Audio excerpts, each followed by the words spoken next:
The Nevada desert in late afternoon had a way of playing tricks on the eyes. Heat shimmered across the dusty ground, turning the horizon into a rippling mirage.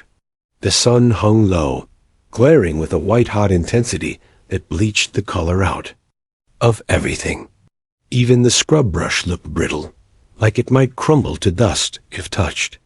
Out here, time didn't move quickly. It stretched, lazy and unhurried, except at the shooting range, where sharp cracks of rifle fire cut through the stillness like lightning. Sarah Mitchell parked her beat-up Ford pickup near the edge of the gravel lot, far from the shade awnings where most shooters clustered. She liked the quiet, the space. She could have used the covered benches like everyone else, but she preferred her own lane, the one at the far end of the range where nobody bothered her.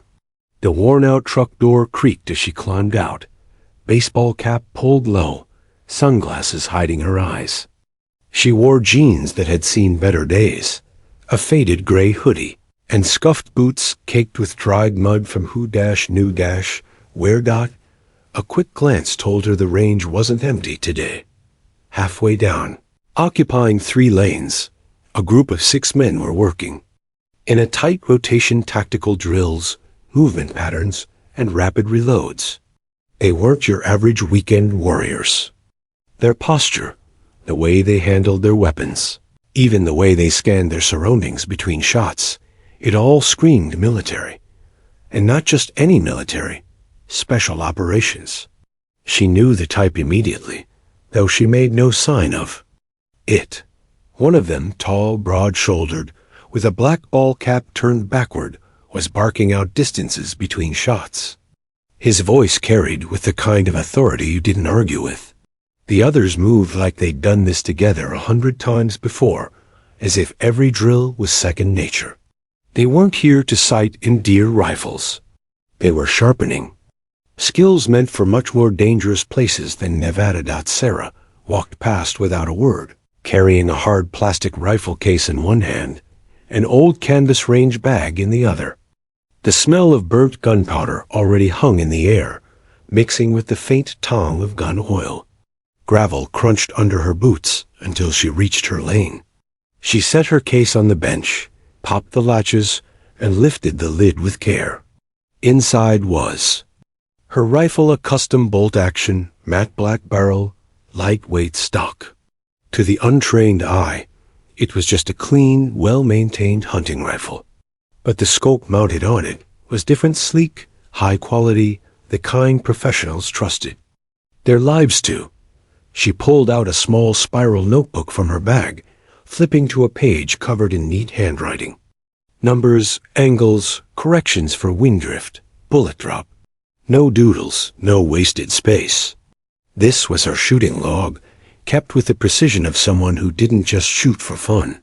She ran her fingertips down the page, stopping at a set of distances circled in red ink. Then she looked up at the range. Her eyes moved past the standard targets 25 yards, 50, 100. She didn't even glance at the intermediate distances most shooters were content with.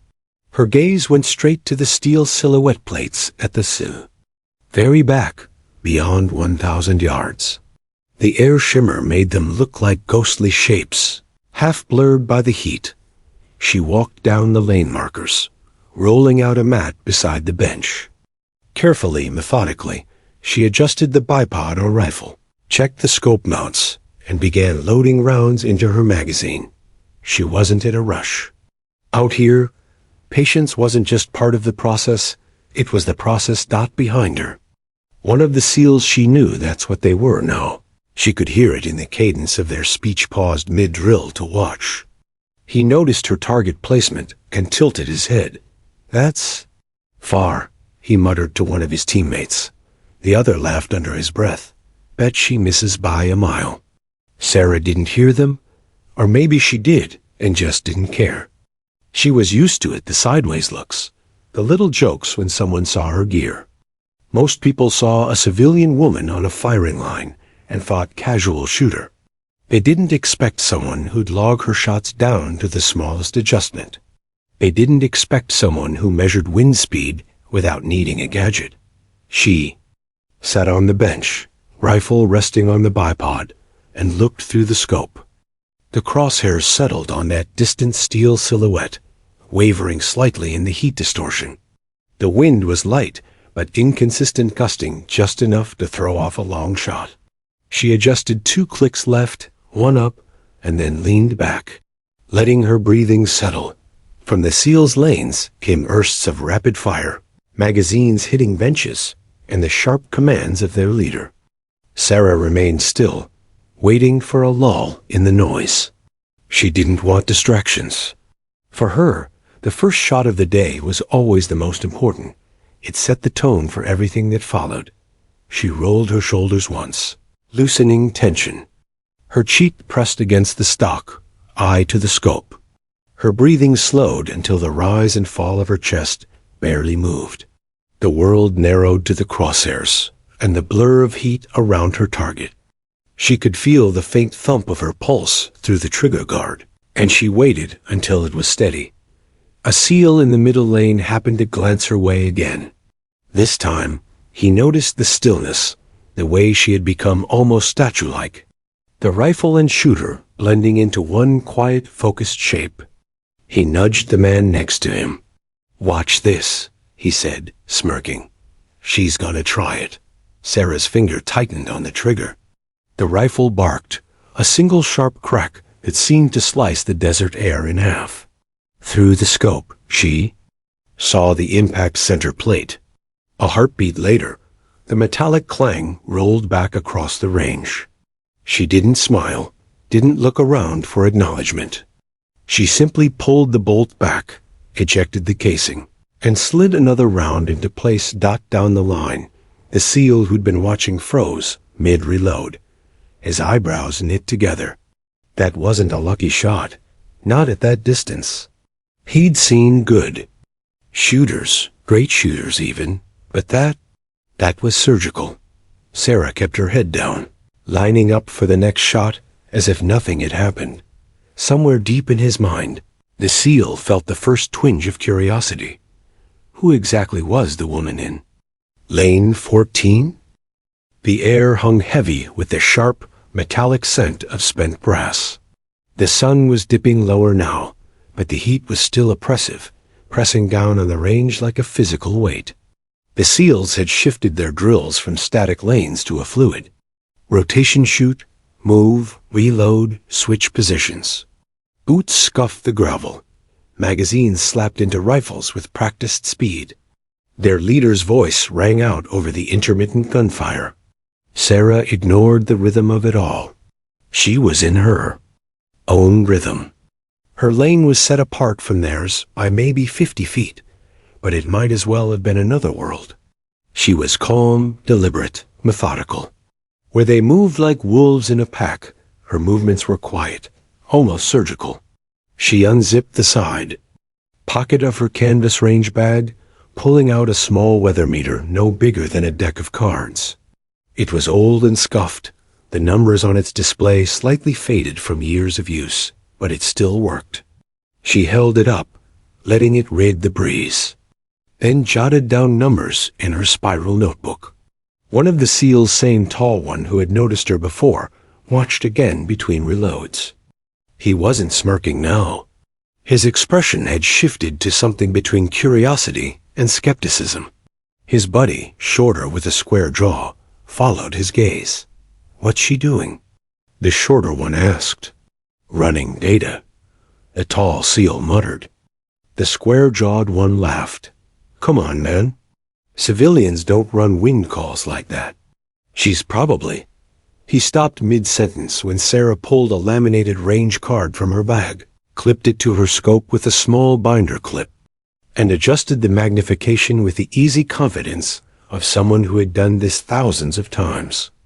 Back at her bench, Sarah checked her bipod legs again, clicking them into perfect symmetry.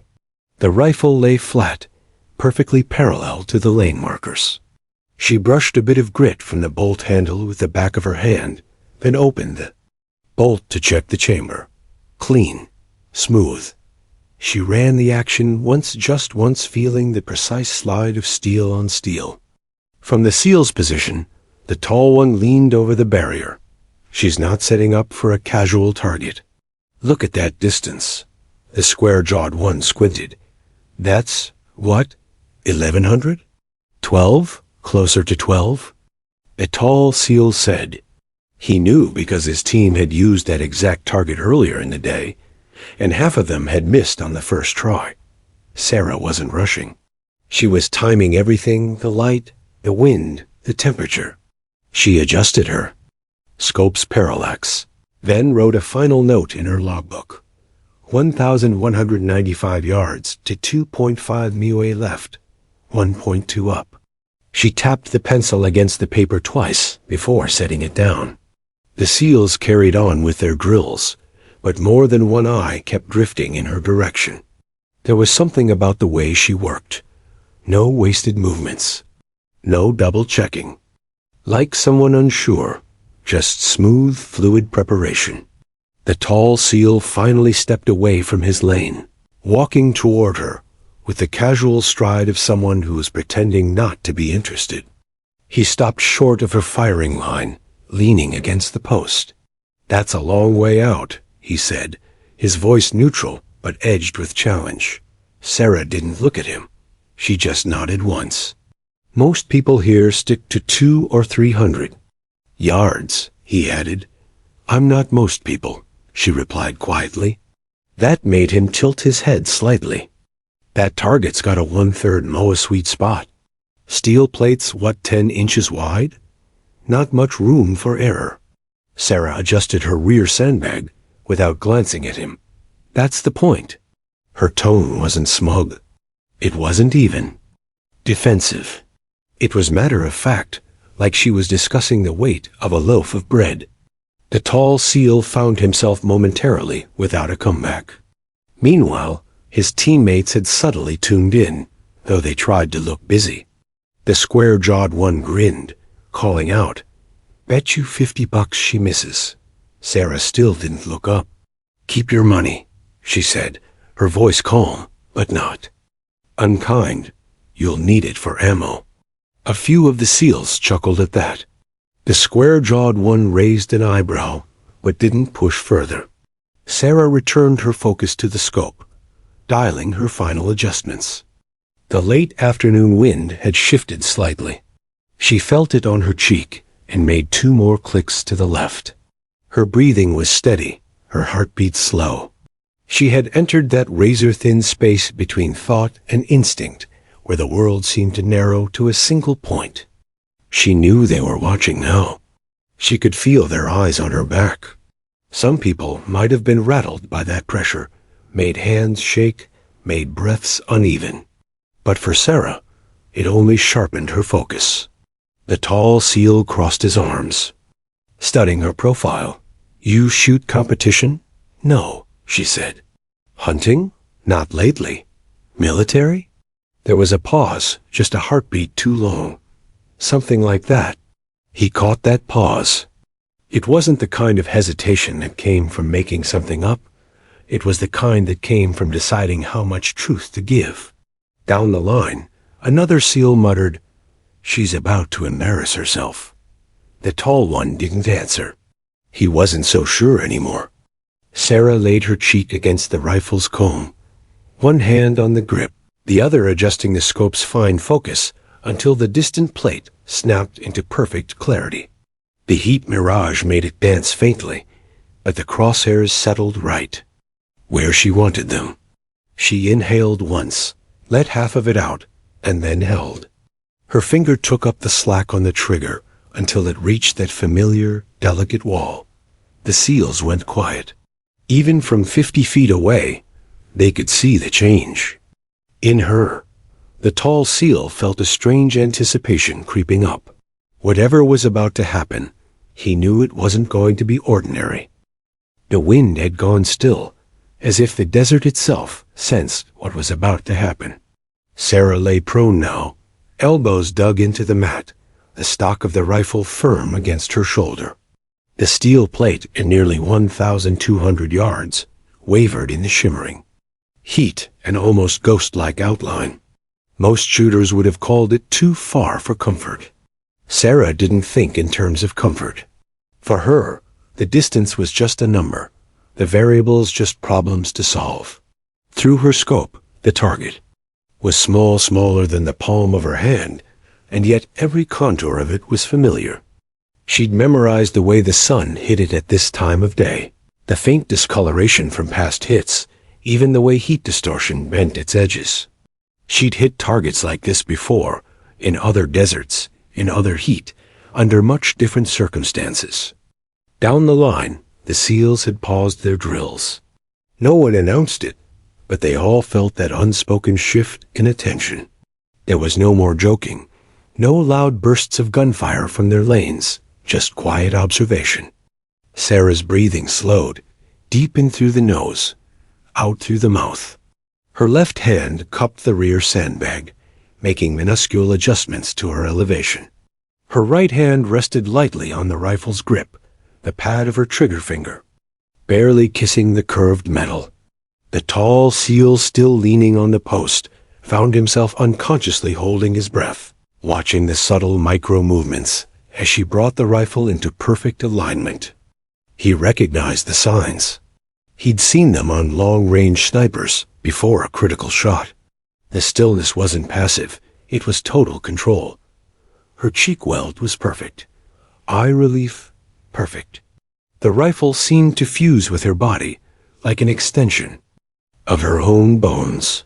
In her mind, she ran through the math one last time. Distance, 1,195 yards. Wind drift, negligible but unstable. Elevation, 1.2 ohm yob. Hold, center mass. Her breathing settled into a 2-count rhythm. She took in air, released half of it, and held the rest. Her heart rate was steady. The world narrowed until there was nothing but crosshairs on steel. The tall SEAL glanced at his watch, though he wasn't sure why. Sarah's finger began its slow, steady pull on the trigger. There was no sudden jerk, no wasted movement. It was a gradual, deliberate squeeze, building pressure until bang! The rifle cracked, the report echoing across the barren desert. A tiny puff of dust kicked up beside her as the muzzle brake redirected the blast. Through her scope, Sarah tracked the vapor trail of the bullet, a faint shimmering line cutting through the heated air. Time seemed to stretch in that moment, the round covering the distance in less than 2 seconds, yet feeling like an eternity. The target rang clang, a sharp, satisfying metallic note that rolled back over the desert like the toll of a bell. Dead center. Sarah didn't smile, didn't look up, didn't seek approval. She simply pulled back the bolt, ejected the spent casing with a clean metallic ting, and slid the next round into place. The tall SEAL froze. He'd seen good shots before hell. He'd made good shots before, but that wasn't good. That was surgical. First round, cold bore, at a distance where even trained marksmen often missed their first attempt. Behind him, the square-jawed SEAL's smirk faltered. "No way," he muttered under his breath. The tall SEAL didn't answer. His eyes were still locked on her, watching the way she worked the rifle with unhurried efficiency. Sarah's next. Breath came slow and easy, no tension in her shoulders, no adrenaline spike in her movements. It was as if she'd just thrown a rock into a pond, not sent around 3/4 of a mile into steel. The other SEALs were still quiet, some pretending to check their rifles, others just openly watching now. The unspoken truth was settling. Over them like dust, whatever they'd assumed about her before was wrong. Sarah adjusted her scope slightly, accounting for a barely noticeable shift in wind. Her movements were subtle, precise, too practiced for someone who shot once a month. FOR fun.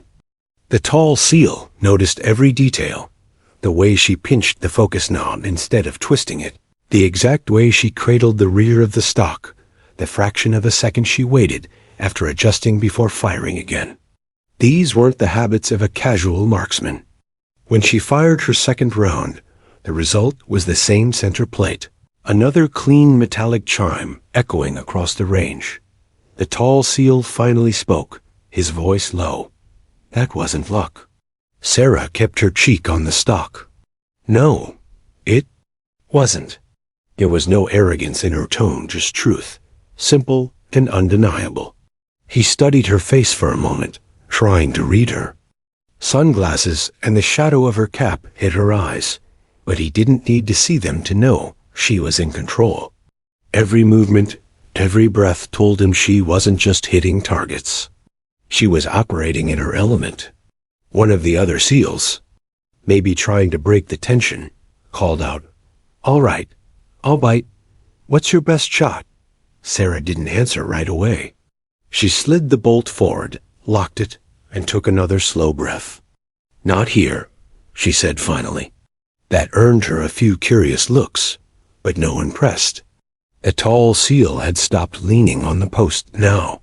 He was standing upright, arms crossed, watching with the intensity of someone who just stumbled onto a puzzle worth solving. He'd been in enough operations to know skill when he saw it, and hers wasn't just skill, it was the kind that came from necessity. She fired again, another hit. By the time she cycled the bolt for her fourth round, he knew she wasn't a beginner, wasn't a lucky shot, and wasn't some hobbyist who'd spent too much on gear. No, this was something else. Something trained, something dangerous. And for the first time since he'd noticed her, he felt the faintest flicker of respect. The tall seal didn't bother pretending anymore. He stepped away from his lane and crossed the gravel toward her, each boot crunch deliberate. His shadow fell across the edge of Sarah's mat as she chambered another round. "Nice shot," he said, his voice a mix of respect and challenge. Sarah didn't glance up. "Thanks." He leaned a shoulder against the post beside her lane, watching the way her fingers adjusted the scope. Cold bore, first try at nearly 1200. That's not something you see every day. She kept her eye on the glass. Depends where you spend your days. That made him smirk. He'd heard plenty of cocky lines from shooters before, but hers wasn't boastful. It was delivered with that same flat, matter-of-fact calm she'd had since she walked in. He nodded toward the far end of the range. "You going to stick with that plate?" Sarah reached forward, making a tiny adjustment to her bipod. "No. Next one." His gaze followed hers and stopped. The next target was further still nearly. A mile out, it wasn't even part of the standard range. It was an old steel silhouette half hidden beyond the main bank, used by the serious long-range crowd on special days. He let out a short laugh. "That's ambitious." Sarah said nothing, slipping her logbook closer and flipping to a fresh page. "You realize that's almost 1,700 yards, right?" he asked. "That's a lot of room for error. Mirage alone'll play hell with your sight picture." Her pencil scratched across the page. "I know." He crossed his arms. "You missed that. You're going to dent your little reputation." This time she looked at him, not for long, just a brief tilt of her head, enough for him to see the faintest lift of an eyebrow. "You think I'm here for a reputation?" The question caught him off guard. For a moment, his mouth opened like he had an answer, but nothing came. Behind him, the square-jawed seal called out, "Hey, Mason, you giving lessons over there?" The tall seal mason half turned and waved him off. "Just making sure she's not about to waste good ammo." Sarah loaded a fresh magazine with slow precision. "You should worry less about my ammo and more about your form," she said quietly. Mason's smirk flickered. He wasn't used to civilians tossing lines back at him with that kind of calm precision. Most people flinched when a seal questioned them. She didn't even blink. He crouched slightly, watching the way she laid her cheek against the stock. "All right, humor me. What's your wind call?" Sarah adjusted her rear bag, eyes still in the scope. 6.2 left to right, gusting. Hold .8 off center. Mason blinked. He'd just come to the same conclusion in his head. But hearing it roll off her tongue, without hesitation, tightened something in his chest. "You ever shot in crosswinds heavier than this?" he asked. She didn't look up. "Yes? Where?" A pause. Places where missing wasn't an option. That answer landed heavier than anything she'd said before. Not dramatic. Not detailed, but loaded. From the other lanes, the SEAL team had gone still. Their drills had stopped completely now. Every one of them was watching the exchange.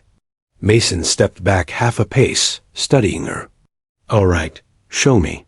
Sarah exhaled slowly, letting her focus sharpen until his presence faded to the background.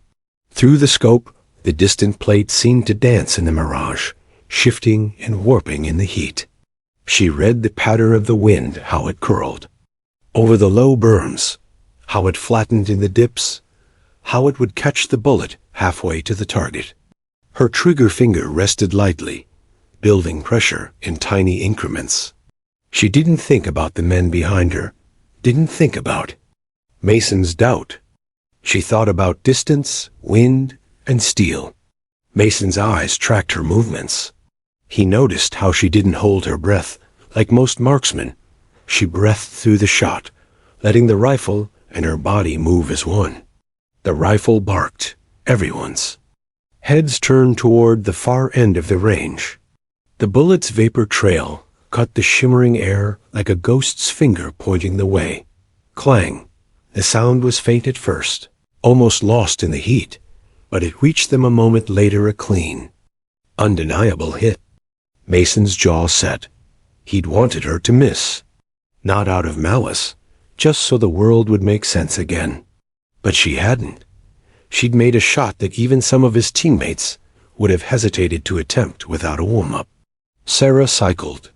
The bolt ejected the spent casing and calmly logged the shot in her notebook. Mason took a step closer, lowering his voice. "You've done this before." She glanced at him briefly. "A few times." It wasn't an admission. It wasn't a denial. It was just enough to leave him wondering. From behind them, one of the other SEALs muttered, "No way, she's just a civilian." Mason didn't answer. For the first time since he walked over, his doubt was no longer about whether she could make the shot. It was about who she really was. Sarah loaded another round, adjusted her scope, and set her eye back on the target. Her calm was absolute, her movements unshaken by the weight of his stare. In Mason's world, people who could shoot like that weren't randoms at the range. They were operators, specialists, ghosts in uniforms without name tapes. And they didn't just show up at public ranges unless they had a reason. He found himself wondering, what was hers? The range had gone silent after her last shot, but the Navy SEAL wasn't done. His expression was unreadable, a cross between suspicion and intrigue. He set his rifle down and walked toward her, boots crunching over the gravel. The air around him seemed heavier, the kind of presence that comes from years of carrying authority without having to raise your voice. "That was good," he said evenly, eyes locked on hers. "But anyone can have a lucky streak." Lucky streak? Emily felt her pulse spike not from fear, but from the thrill of the challenge. This wasn't about showing off anymore. It was about proving that her skill wasn't an accident. The SEAL reached into a black Pelican case near his shooting lane and pulled out a sleek, matte black precision rifle. The thing looked like it belonged in a military sniper team's kit, not a civilian range. He slotted a fresh magazine into it, chambered around, and gestured toward the far edge of the shooting field. 1,500 yards, he said. "Moving target. You hit it on the first try. I'll believe you're the real deal." Emily stepped forward, squinting through the midday glare. At that range, the target was a small steel silhouette, barely more than a speck. But even from here, she could see the motorized rail system. It would be sliding left to right and back again, unpredictable in its rhythm. "That's a long shot," she said, not as a protest, but as a statement. The SEAL's lips curled into a half-smirk. That's the point. The other shooters, veterans, hobbyists, and weekend enthusiasts, had stopped what they were doing. The scene had shifted from a casual day at the range to something out of a competition finale. Emily set her own rifle aside. The SEAL's weapon was unfamiliar, but not alien. She crouched to check its zero, adjusted the bipod legs for stability, and fine-tuned the cheek rest. Everything about her movements was deliberate. She didn't glance up at him once. Her focus was on the rifle, the wind, the light, the environment. She took a moment to assess conditions. The mirage waves off the hot ground told her the wind was pushing slightly left at mid-range. A quick look at the distant grass showed a different story, gusts shifting direction near the target. She made mental calculations. "You're taking your time," the SEAL said, voice steady. Emily didn't answer. The time for talking was over. She adjusted the scope's parallax, dialed in the elevation, and factored in the wind drift. Her breathing slowed. The crowd faded. The world narrowed to the crosshairs and the distant glint of steel. The target began to move. The SEAL folded, his arms watching. Emily tracked the target, waiting for it to reverse direction. She knew most shooters got impatient and tried to fire mid-sweep. Bad idea. Instead, she timed the rhythm, letting the pattern settle into her mind. She exhaled, letting her finger find the trigger's wall. The rifle roared. A half-second later, the steel rang clear, sharp, undeniable. The onlookers erupted in murmurs. The SEAL's smirk was gone. He leaned forward slightly, almost like he was replaying the shot in his head. "Do it again," he said. Emily didn't hesitate. She cycled the bolt, reacquired the target, and adjusted for the rail's sudden speed change. Another shot. Another perfect hit. This time, there was no denying it. This wasn't luck. This was mastery. The SEAL walked toward her, stopping just short of the bench. For a long moment, he just studied her face, as though trying to place her from a memory. "Where'd you learn to shoot like that?" he asked quietly. Emily's lips twitched into the faintest smile, here and there. It wasn't the answer he wanted, but it was the only one she was giving. Around them, the atmosphere shifted. She wasn't just the quiet woman at the shooting range anymore. She was the one who'd just matched, maybe even outperformed, a Navy SEAL in a test designed to expose weakness. And the SEAL knew it. He extended a hand, and for the first time, his voice carried something like respect. "Name's Briggs." She shook it. "Emily." The handshake was firm, professional, more like a meeting between equals than strangers. But there was something else in Briggs' expression now. Curiosity, and maybe even the first sparks of an idea. "Emily," he said slowly, "what are you doing next weekend?" She didn't answer right away, because she wasn't sure. She wanted to know where this was going. But she could feel it in her gut. This day had just stopped being about target practice. It had just become the start of something bigger. The air between them was taut with unspoken tension. The Navy SEAL commander Ryan Cole still hadn't quite recovered from the shock of her previous shot. Even now, his mind replayed the perfect arc, the impossible precision. He'd seen decorated snipers in Afghanistan pull off shots under pressure, but this was artistry. "All right," Ryan finally said, his voice a mix of curiosity and challenge. "One shot could be luck. Let's see if you can do it again." "Under my conditions?" Emily looked at him, eyes calm, the hint of a smirk tugging at the corner of her lips. "Your conditions?" Ryan nodded. "I set the distance. I set the target, and I set the pressure." A few other range-goers had gathered nearby, sensing the electricity in the air. Some whispered about the tall man with the squared shoulders. They could tell from his stance, his clipped movements, that he was military. What they didn't know was that this wasn't just any military man. This was a Navy SEAL sniper instructor who had trained some of the most elite marksmen in the world. And now he was challenging a civilian. Ryan walked down the long stretch of range and motioned for the range officer to set up a special steel silhouette target barely the size of a soda can, at a distance so far it would look like a speck to the naked eye. But he didn't stop there. He instructed the officer to add a swinging arm to it, so it would constantly move side to side. Make it unpredictable, he said. Emily's eyes followed him, assessing the setup. That was over. 1,200 meters, almost 3/4 of a mile. Hitting a stationary target at that range was already difficult. Hitting a moving one? That was elite-tier shooting. Ryan returned and dropped a set of high-end ear protection and shooting glasses in front of her. "You've got one bullet," he said.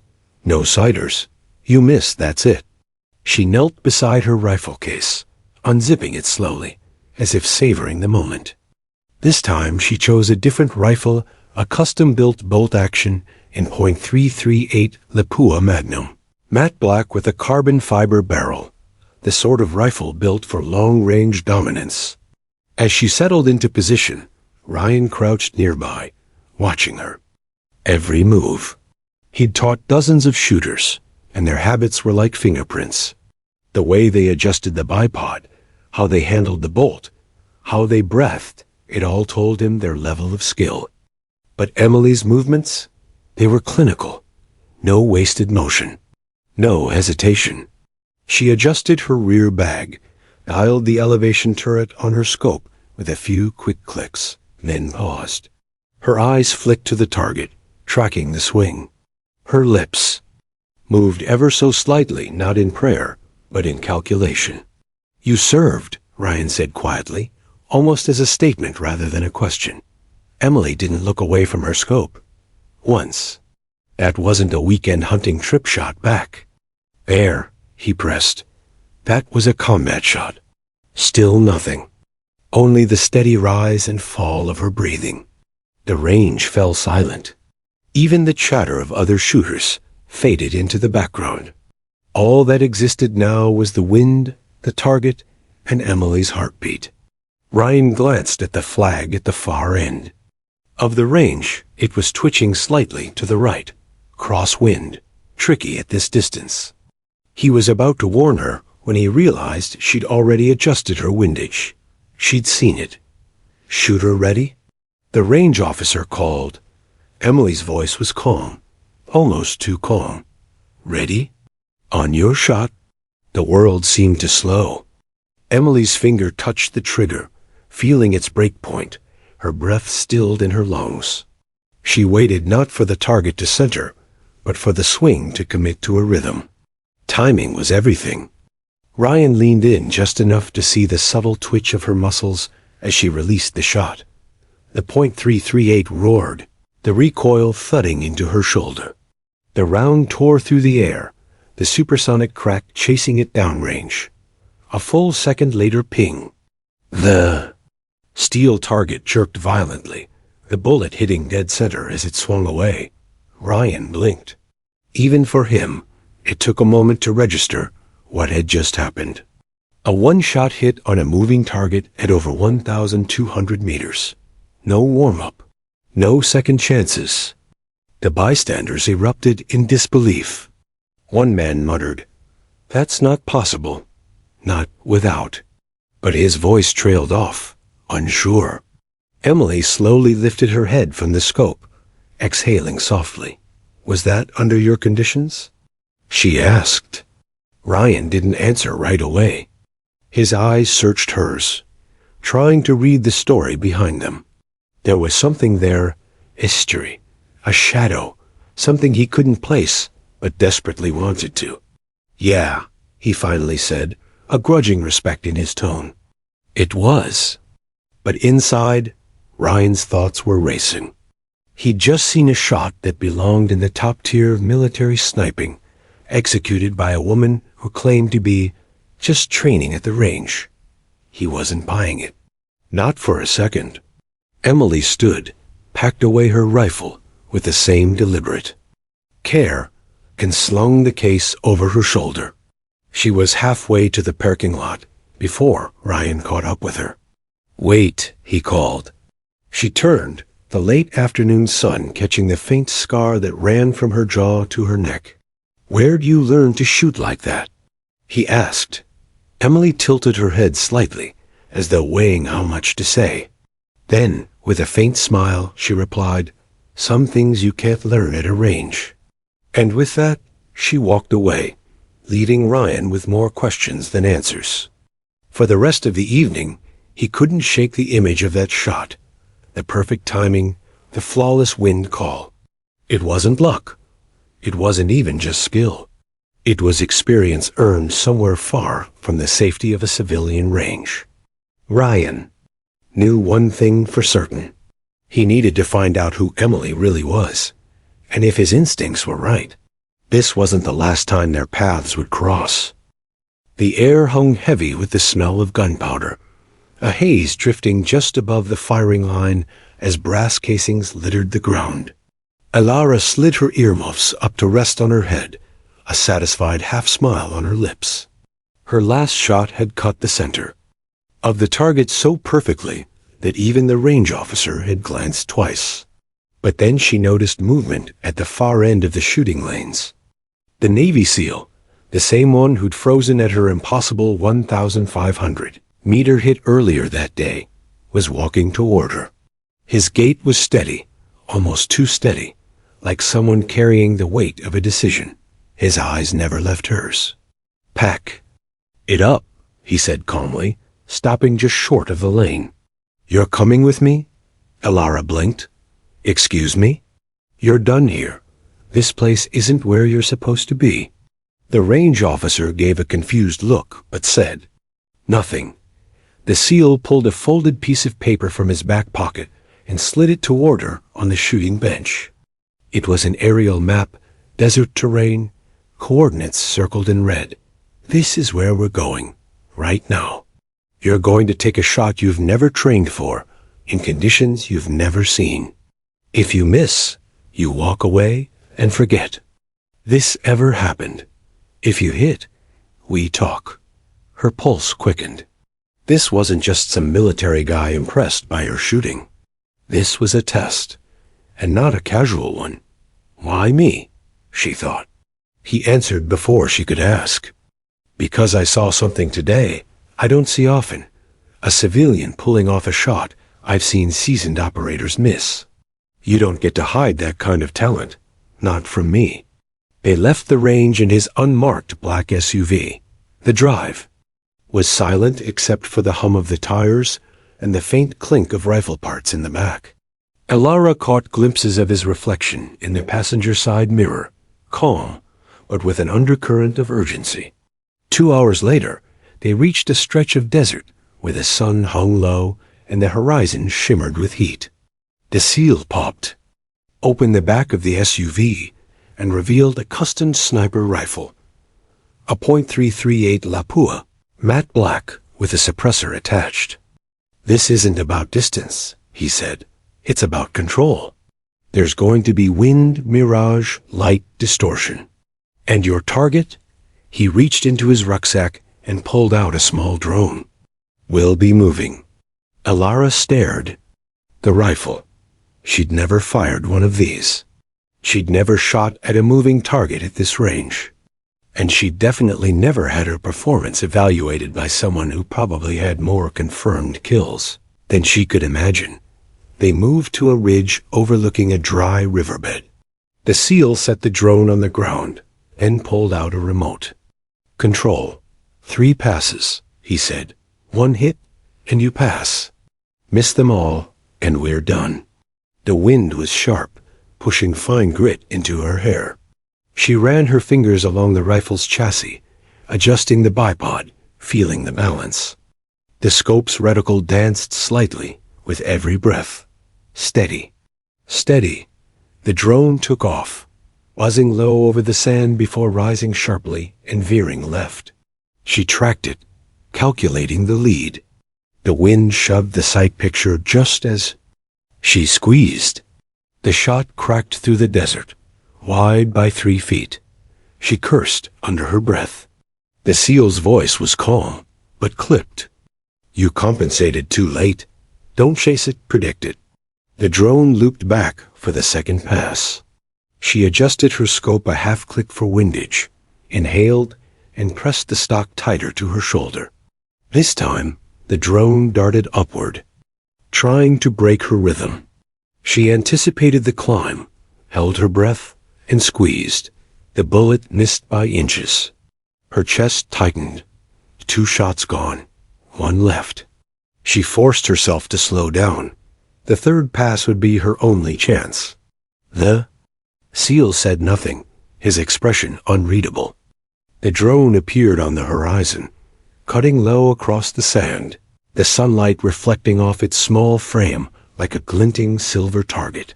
She ignored the glare, focused on the movement. Her mind broke the flight into numbers: speed, distance, wind, direction. Everything went quiet. Her finger pressed the trigger in a slow, deliberate pull.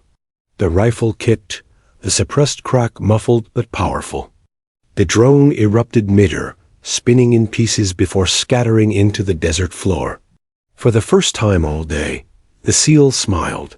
Not wide, not dramatic, just enough to show approval. "You didn't just hit it. You read it. That's what matters." Alara exhaled, her shoulders dropping. She didn't know exactly what she'd just earned, but she knew it wasn't over. He knelt beside the shattered drone, pocketing a small piece of its frame before walking back to her. "Tomorrow, you'll meet someone who wants to talk to you. Don't be late." She watched him pack the rifle away, her mind spinning. Whatever this was, it was pulling her into a world she'd never expected to step into. And deep down, she wanted to know where it led. The morning sun filtered through the thin haze hanging over the high desert range. Sarah's boots crunched over gravel as she walked back to the firing line, the familiar smell of dust and gunpowder clinging to the air. The range was quieter than usual, not because there weren't people shooting, but because everyone seemed to be waiting for something. The Navy SEAL, Master Chief Dalton, stood near the observation tower, arms folded, his expression unreadable. Yesterday's shot of the century, as the instructors had already started calling it, had turned her into an overnight legend among the trainees. But this morning was different. Today, Dalton had made an announcement.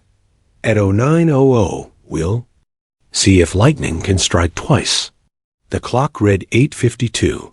Sarah checked the rifle she'd been given. The same precision bolt action she'd used the day before, still zeroed perfectly from her last session. But there was something heavier than steel in her hands today. The weight of 100 pairs of eyes, most of them military dot, and this time, it wasn't just the trainees watching. A group of visitors had arrived early in the morning and unmarked. SUVs, officers in plain clothes, a few high-ranking commanders in uniform, and one man in civilian dress who seemed to be in charge of them all. The rumor was that he was from the other side of the Pentagon, the part nobody talked about openly. At exactly 9 o'clock, Dalton stepped forward. "Targets at 2,500 meters today. Winds worse. You'll have to adjust for the mirage, and Hajj, and the cross breeze." He paused, then glanced toward the visitors. "And you'll have to do it in one shot. No corrections." Sarah gave a slow nod, not because she wasn't nervous, but because she'd already decided she wouldn't let them see it. She sat up at the bench, unfolded the bipod, and pressed her cheek to the stock. The desert stretched endlessly before her, pale tan earth, shimmering heat waves, and far in the distance, the faint glint of the steel target. The wind tugged at the brim of her cap. She read the conditions in the motion of the grass, the tiny plumes of dust curling across the range. Then she closed her eyes for a moment, blocking out everything, the crowd, the whispers, The pressure. Dalton's voice came low, almost like it was just for her.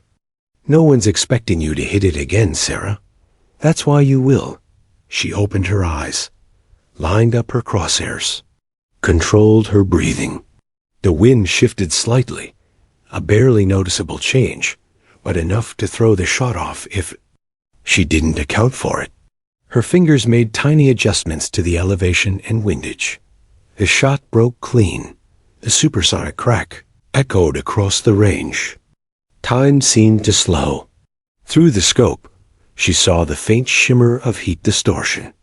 Then the instant, unmistakable flash of the steel plate jerking. The shot had landed dead center. For a moment, there was only silence, and then the crowd erupted. Instructors who had seen hundreds of shooters in their careers were shaking their heads in disbelief. Trainees were shouting. Someone actually dropped their clipboard. Dalton didn't move at first. He just stared at her, then let out a slow breath and said quietly, "Pack your gear. We're going for a walk." They left the range without explanation, heading toward the parked SUVs. Sarah could feel dozens of eyes following her. As they reached the vehicles, the man in the civilian jacket stepped forward. "Sarah Collins," he said, not asking, but stating her name as though it were already in his file. "I've seen many shooters, none like you. We'd like to talk about opportunities." The next hour was a blur. She found herself sitting in the back of one of the SUVs, hearing words like long-range reconnaissance, special integration, and clearance level. They weren't talking about joining the regular army or even a standard sniper unit. This was something else, something that didn't appear on recruitment posters or public records. Dalton was in the passenger seat, and when he finally turned to look at her, his face carried the faintest grin. "You thought you came here just to train," he said. "Turns out you were auditioning." By the time they returned to the base, a story of her shot had already spread far beyond the range. Footage from the observation tower camera was making its way through unofficial channels, not online, but across private military networks. Word was that a certain unit overseas had already asked if she was available for temporary attachment. That night, Sarah sat alone in the quiet of the barracks lounge, replaying the day in her mind. She had come here as a civilian invited, to train with professionals, curious to see how far her skills could go. Now, she was standing at the threshold of a world she'd never imagined she'd be a part of. Dalton found her there, sipping from a coffee mug. He dropped into the chair across from her. "You've got a choice to make. You can go back to your old life and shoot for fun. Or you can step into something that will test you in ways you can't yet imagine." She didn't answer right away. Instead, she thought of the stillness she felt when she lined up a shot, the way the world narrowed to one point of perfect focus. And she thought about the respect in the eyes of men and women who had served at the highest level when they'd seen her hit that plate. Finally, she set down the mug and looked him in the eye. "Where do we start?" Dalton smiled, the kind of smile that told her she'd just signed up for something she couldn't walk away from. The next day, she was gone from the range. The official record would say she returned home. But those who had been there, who had seen her shot, knew better. Somewhere far away, a new chapter was beginning. And in the high desert, the target at 2,500 meters still bore the perfect, unmistakable mark of the day. Sarah Collins made the Navy SEAL freeze. Not once, but twice.